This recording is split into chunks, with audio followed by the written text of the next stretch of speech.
Okay, let's talk about this remove unit test. Any other tests I should write for remove?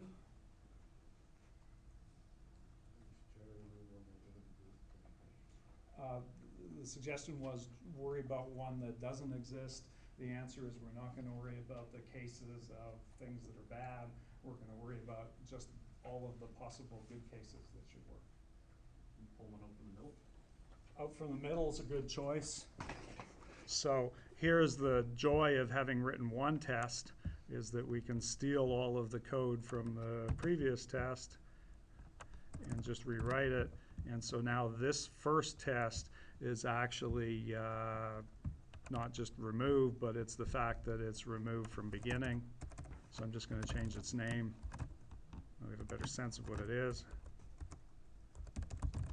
And this test is now going to be removed from the middle. So we'll still add all the elements. Now this time around we'll remove the number 2 position, 0, 1, 2, to get the middle one. Size should still be 4, but now the elements should be A, B, D, and E. Okay, so there's the joy of the unit tests. That was fairly easy to write. Any other conditions? We'd be no now, wouldn't it? Out of interest's sake, if you go back and talk about loops, where's the likely place where programmers are going to make a mistake when they write that loop? One possible mistake is setting I equal to 1 rather than 0, thinking that things are 1 based, in which case you'd skip the first one. Whereas another place where people would make a mistake. In the test condition, instead of writing less than items to move, they might, for some reason, think, oh, I should stop one earlier than that for whatever reason, or put a less than or equal in there. So in general, when you're going through a loop with a bunch of things, the places where you normally make the mistakes are right at the beginning or right at the end, and the general case is the one in the middle. Okay? So if you're writing tests for things, in this case, if you do one at the beginning, one at the end, and something in the middle, you've probably covered most of the cases. Okay? So when we're writing our tests, now that we've seen what sorts of mistakes the programmers could make, we can say, oh, okay, well, if we did remove from middle, I guess the final test that we could write just to make sure we've got all of the cases covered is let's do remove from end. And so in this case, we're going to remove position number 4, and now we should have A, B, C, and D. Okay. And hopefully that covers it to the point where we can now run the unit test, and it still succeeds, and just double check and make sure it's handled all of those cases for remove. Any other special case you can think of for remove? Case that we still haven't tested, that's still a reasonable thing for people to do? Moving a range of items from the list? Actually, now I can think of 2 more. Moving them all. Trying to remove something that's not on there. Remove the only item. Well, you can't remove items that are not on there because that's an actual error condition. But I'm thinking of cases that are valid. Remove only one. So there's one case. The minimalist approach is also a good test thing of, oh, okay, let me put just one item on the list and then only remove that one item. Okay, because that very beginning one is sometimes a problem. Anything else? What's the opposite of that? Remove all of them. When remove all of them, be a little bit more specific. Remove lots of them. It's remove, we already did a remove all of them. Remove max size. Remove the maximum number of entries. For exactly the same reason with loops, right? if you get the last position wrong and you're out by one, then you're either going to accidentally not quite remove them all, or you're gonna go one off the end of the array, and you're gonna try to remove a spot that doesn't exist at all. Okay, so there's another set of extremes. There's only one item on the list, or the list is full, and we would try to remove when it's exactly full. Well, isn't that interesting? All of a sudden, there's 5 cases for just one simple remove thing. Okay, so there's that point about unit testing, is that again, you have to be really, really thoughtful about what are the sort of the extremes that I can have typically when you're doing the unit test to make sure that you catch them all. Okay? And I'm not going to write them because I can always give it as a lab exercise. Okay, so there's a couple of examples of more unit tests. Let's go back and see whether or not we can add some extra functionality to this thing. So I asked yesterday, what's the problem with the add method?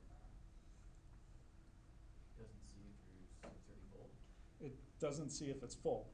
And so what's going to happen in our case, we've said the maximum number of people that we can have is 20. So when we try to put the 21st union member into the list, it's going to blow up and die because there is no array position 21. Okay.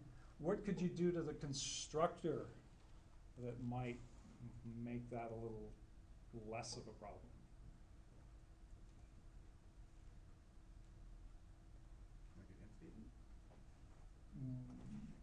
What could you add to the constructor?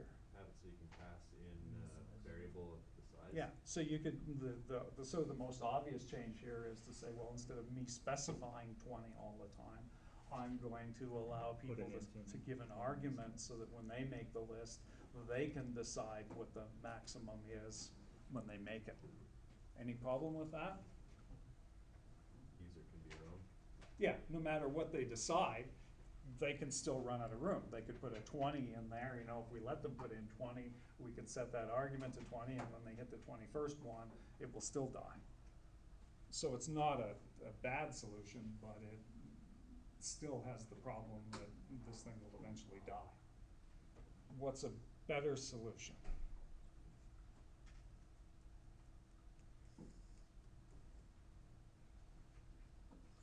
Think of this as being just a warehouse where we store things. The warehouse has room to store 20 things. If you walk up to a warehouse person and you say, here's something else, I want to stuff it into your warehouse, and the warehouse is full, what does the warehouse person do? They decline it. If you're running a business, do you really want to let the business go away? You make a bigger warehouse. You say to the person, oh, just hold on a moment. I will accept that item in just a second. You go rent a bigger space someplace, you haul all of the items over into the bigger space, and then you turn to the person and you say, oh, okay, I just happen to have room for that. Okay? So if you're running this as a business, the idea is I'm never going to tell them I'm out of space. I'm always going to find a way to find a bigger space.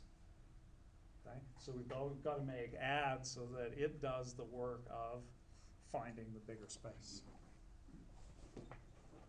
Okay, so here's our add method. How are you going to know when you've run out of room?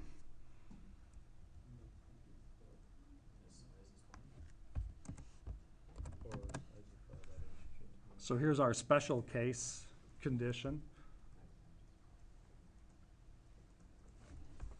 If next empty spot happens to be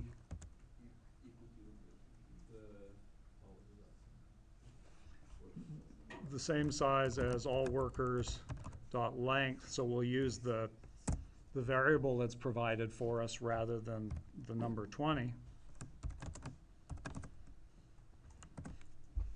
Then what would you do? So we've reached the maximum. Next empty spot is now at 21, which is, or at position number 20, but position number 20 doesn't exist. It's 19 that exists as the last one. Now what? All workers equals new worker 40, or whatever previous value was times 2. you can't make that array any larger. So you, Do you have a method for making a new size and moving it forward? When you put x on the variable and you w- array, make an array. Get the size of the array increments or increase the maximum. we could figure out what the current size is, find a space that's twice as large, copy all the stuff across, da-da-da-da-da. That's the details. What did we say in the warehouse analogy? What did we say we would do in general? Expand the warehouse. Expand the warehouse?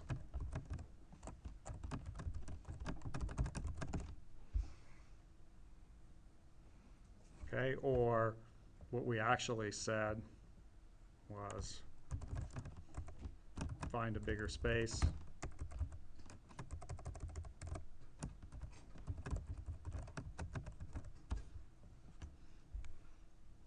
Okay, so if for some reason we'd run out of room, when we run out of room, we would find a bigger space, and once we were in our bigger space, we'd still be able to accept that item.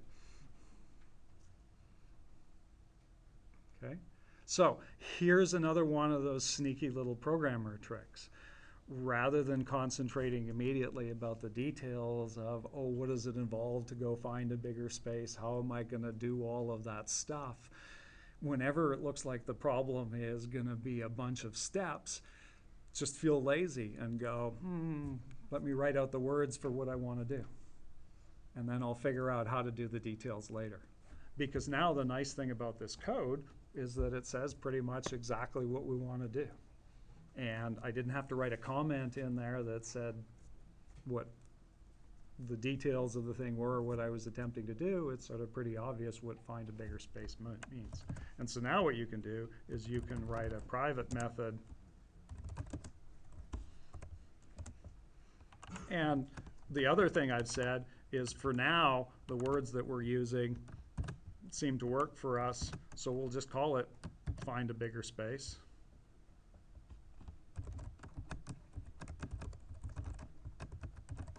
Eventually, we may decide on words that are maybe a little more terse than that, but that works for me. Okay. So now we've reached the point of worrying about how do we go out and find a bigger space. So let's use the warehouse analogy. You run out of space in your warehouse, what's the first thing that you do?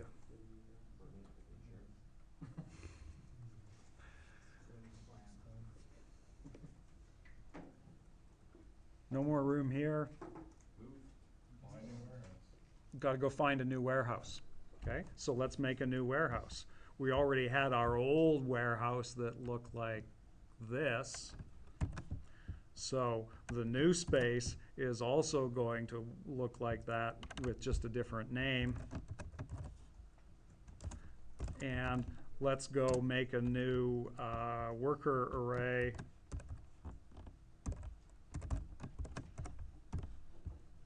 How big do you want to make it?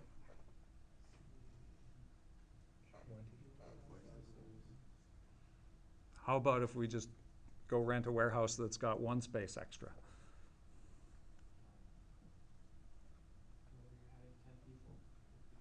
You can only add them one at a time, but the problem with doing the just go out and grab a small amount of space is that it's probably going to fill up right away. And so if your business is booming, you don't want to just add a small amount. You want to pick an amount that's going to be fairly reasonable. How about plus 100?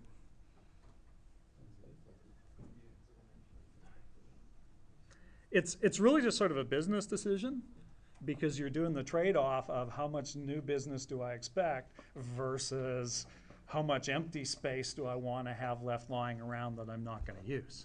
So the minimalist approach would be to say, well, we don't want to get too much empty space here, versus the other approach is to say, well, if business is booming, I don't want to move too often, so I don't want to just expand into a warehouse and then have to expand again. Okay? So there's no sort of really good answer here other than how about twice the size? So sure, we'll just double our size. So if we had a warehouse of 20, we'll go get a warehouse of 40. So that's all workers dot length times 2.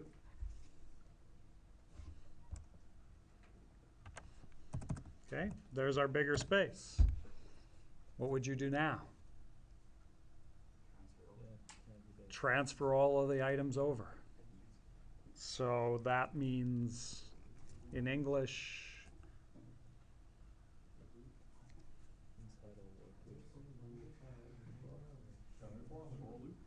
it means a loop, as in go through all of the things in the current warehouse and move them into the other warehouse. So go through all of those things is going to be a loop.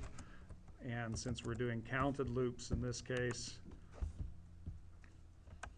start out at the 0 position, I is less than number of items, which is all workers dot length.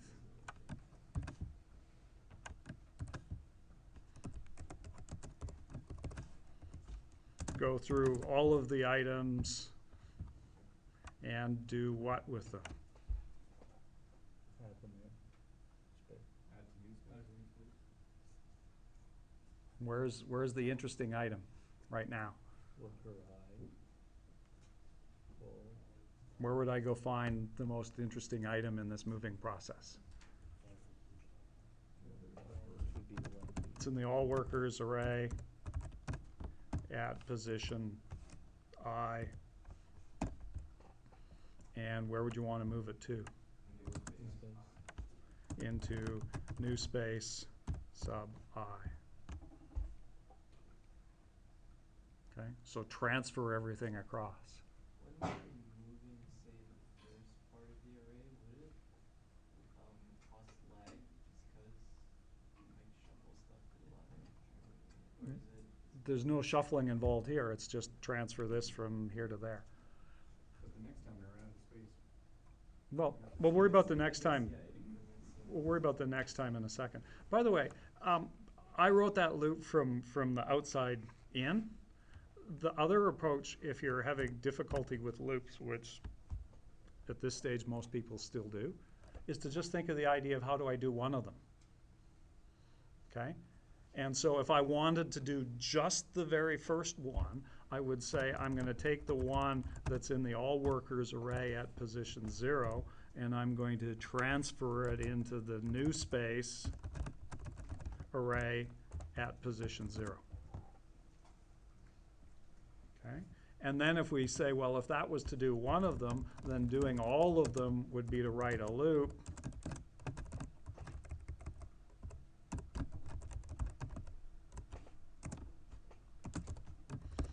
We'll put a loop around that to do it more than once. And if we have a loop to do it more than once, then instead of this being just the 0 position, this is now the I position, the general case of doing it more than once. Okay? My point being, sometimes if you're having difficulty with loops, it's actually better to write them from inside out using a really specific case and then generalize your way outside of the loop afterwards. Okay? So, transferred all of this stuff across. Just out of interest's sake, I'm going to draw a diagram. Since I keep saying diagrams help, here's our new space array. That looks like that. And we actually have numbers in here. So I'll put these as numbers. And what the copy loop is doing is it's saying, there's the new space that I've allocated that's somewhat larger than the other space. Now I'm going to take whatever's at position 0 in here, that number 300, and I'm going to transfer it into there, which means this thing also refers to A. And then I'm going to transfer the number 400 in here, which means that thing refers to B, and the number 500 I'm going to copy into here, so that thing refers to that. Okay? This might have address 1,000 in it to refer to that bank of, or essentially lockers, and this might have address 2000 in it to refer to that bank of stuff.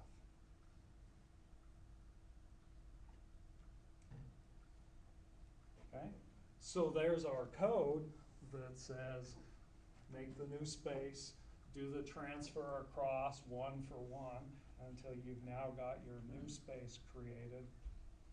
What's left to do? Still got old warehouse and new warehouse.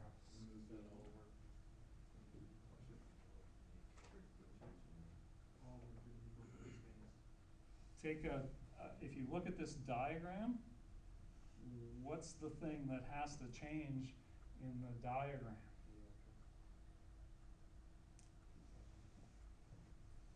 That number there, it says here's where we find our old warehouse, and that number needs to refer to where the new warehouse is, which is being held onto by that variable.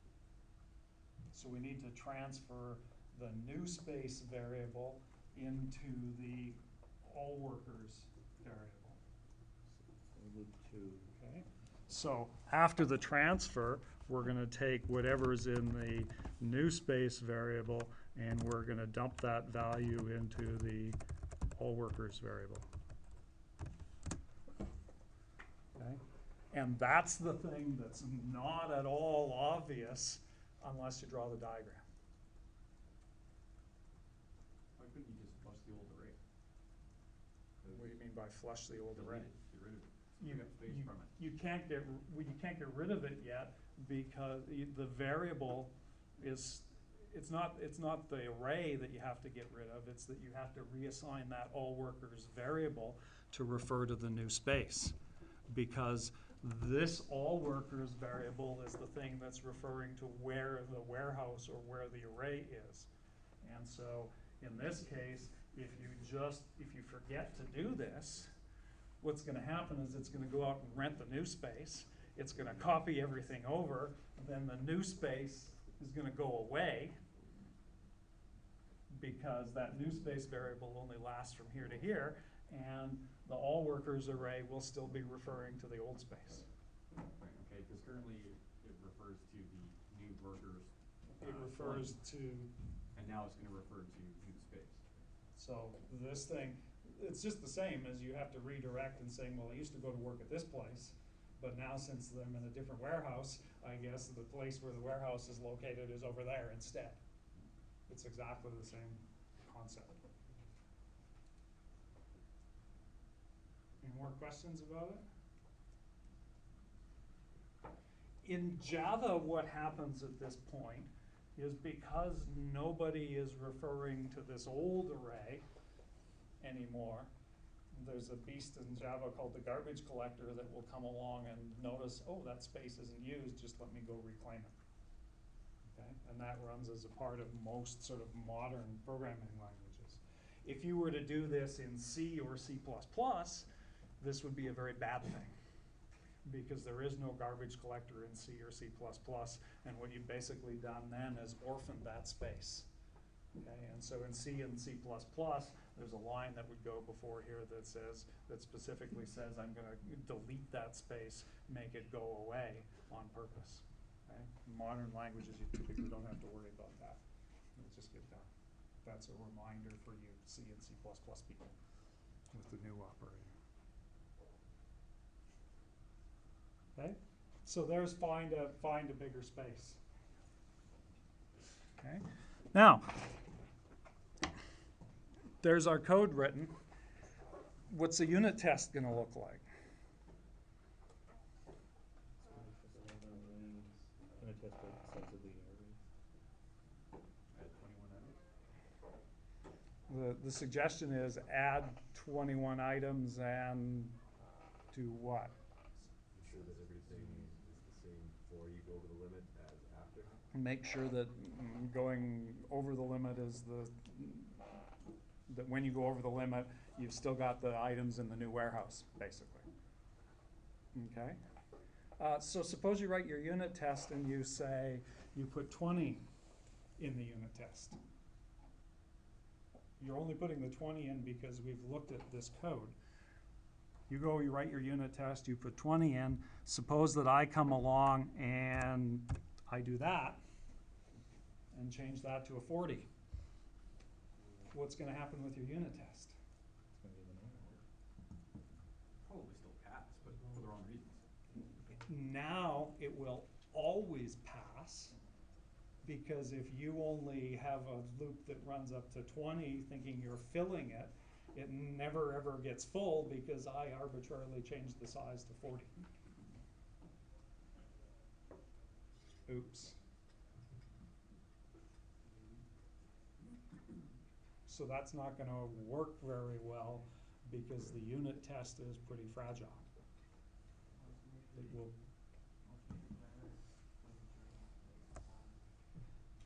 Or just leave it all in a point. That works too. I could make a parameter and I could test against that parameter, but that's still a little bit fragile because that says I have to care about how much space I allocate initially, and we went to all this trouble to go, you don't have to care about the space, just give me the stuff and I'll worry about the space. Right? So we specifically hid the idea of how much space was necessary from the outside world, and now you're telling me, oh, okay, add the parameter on so that we can test it. What about a static int then? You can all the max size. Just use a loop.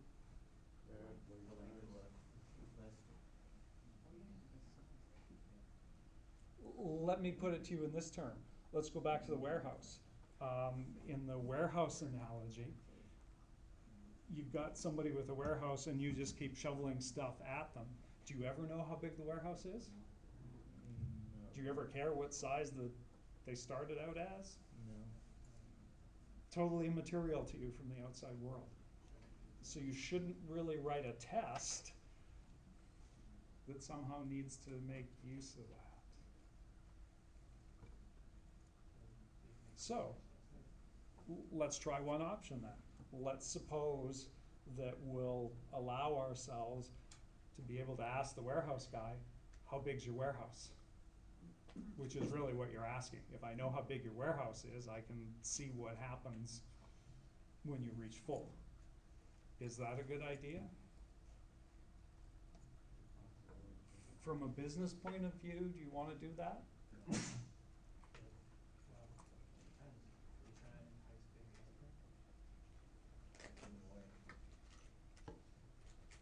Here's what's going to happen from a business point of view. If in a warehouse situation, somebody comes up to you and says, how big's your warehouse? If you ever answer that question, you're turning away business. Because what's going to happen is if somebody's asking that question, really what they want to know is, do you have enough room for the stuff that I'm about to deliver to you? And if you answer that question, then the customer is making the decision about whether or not you've got enough room, regardless of whether or not you can expand. Okay? And so the instant you ask it, the customer is going to go, answer that question, the customer goes, oh my God, you don't going to have enough room in your warehouse, I'm going to take my business someplace else. Okay? And so from a customer point of view, that's a very bad question to ever answer, because now all of a sudden the business is just running away. And so the correct answer is you never need to know the size of my warehouse, you just keep giving me the stuff and I'll let you know. So in Java terms, yes, we could add a getter in here that exposed the capacity of the warehouse. Oh, there's 20, it's size 20 or size 50 or whatever it happened to be. But if you ever expose that information to the outside world, chances are pretty good that people are going to now use it in not necessarily a way that's good for you, because they now know something about your business that you're trying to hide. And they make decisions based on the information they can see rather than what you actually do.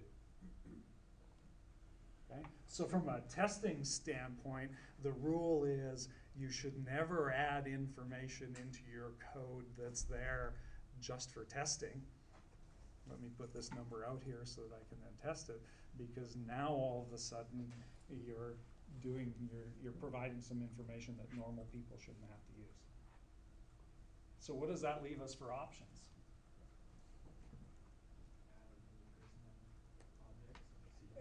at a ludicrous amount is about the best that you can do in this circumstance. I'm just gonna go plug 1,000,000 items into this thing, and that's such an outrageous amount of items that I could possibly ever wanna add, that if it doesn't blow up, life must be good somehow. Okay, that's the best you can do. Okay, so it brings up the point about testing, is that it's not always possible to do as thorough a job of testing as you would like if you can't see inside the thing. And when people are purposely hiding the stuff inside like they're supposed to do, oops, makes the testing difficult in some cases. Okay, so the best we can do is we just blast away at it. Should we make that 20 into some larger number? How about 1,000?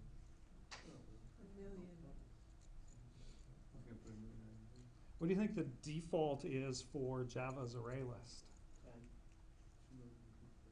0. Well, not 0, but in actual fact, if you read the documentation, 10.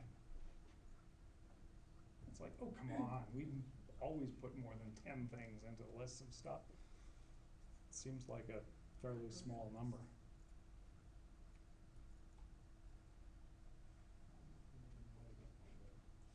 Is that reasonable to leave it that small? No. Well, does it really matter? It's gonna get How much does it cost to copy? It's really cheap to copy, because all that you do is you double the size of the space, and then the only thing that you're doing is you're writing a loop that's just copying those numbers across, right? So it's a fairly efficient operation to just copy a single number from here to here and do it 1,000 times or 100 times or whatever it happens to be, okay? And the other thing that happens is that doubling is actually a really good choice, okay? And remember, there's that problem that they always talk about, and putting 1 grain of wheat on the first space in the chessboard, and then doubling it and putting 2 on the second, and by the time you double the number of grains of wheat on your chessboard as you go along, it reaches the point where there's more grains there aren't enough grains of wheat in the world anymore to actually fit, because that doubling, that exponential doubling is really, really efficient compared to linear doubling where you just add 100 every time. But does the actual Java array list double? Yeah, yeah. Java's array list does pretty much exactly the same thing. Okay, so the way that we've been using array list, this is almost all that there is to it. Okay, so it's not like array list is some weird and magical beast. It just manages the array for you almost in exactly that sort of way. Okay, so you can now go work for Oracle writing their Java code.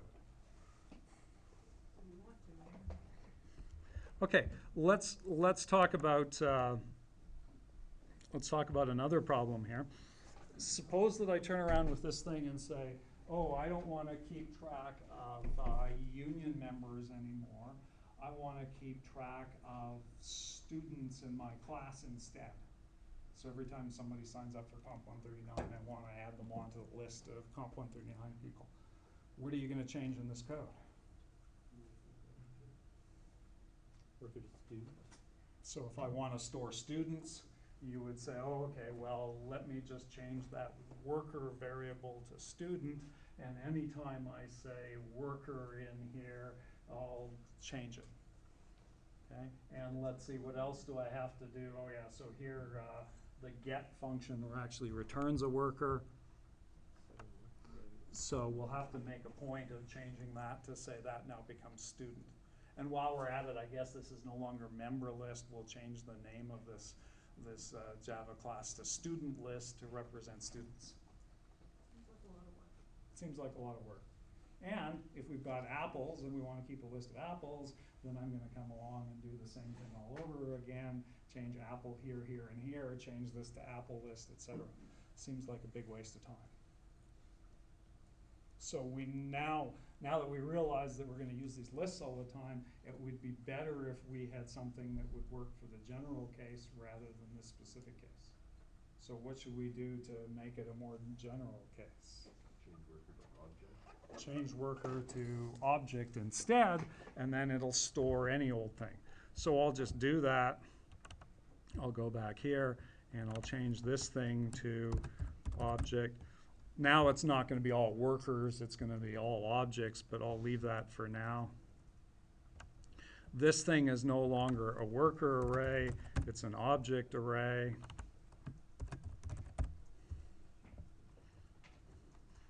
And now we're not returning a worker, we're returning an object. And let's see, here instead of worker, this is object. I think I got, look, all the red X's are gone. Perfect, now we can store anything. Let's go back and look and see what the complaining is that's coming from our unit test.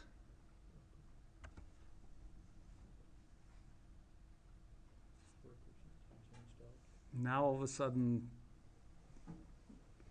the get functions are all upset.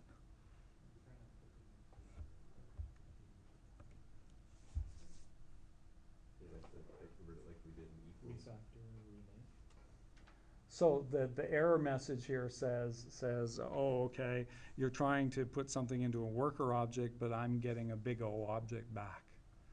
The reason for that is that in the MemberList program, if we go and look in get, we specifically change the signature here to say object. So there's a couple of ways that you could do this. One would be you could try to do this, and that's the bad way to go, even though it gets rid of the error. The reason that's bad is it is actually a worker, and now we're hiding the fact that it's a worker and saying, well, it's just a general any old thing, when it in fact really is a worker. So that should definitely say worker. So the better choice here is got to add the cast on the front of here.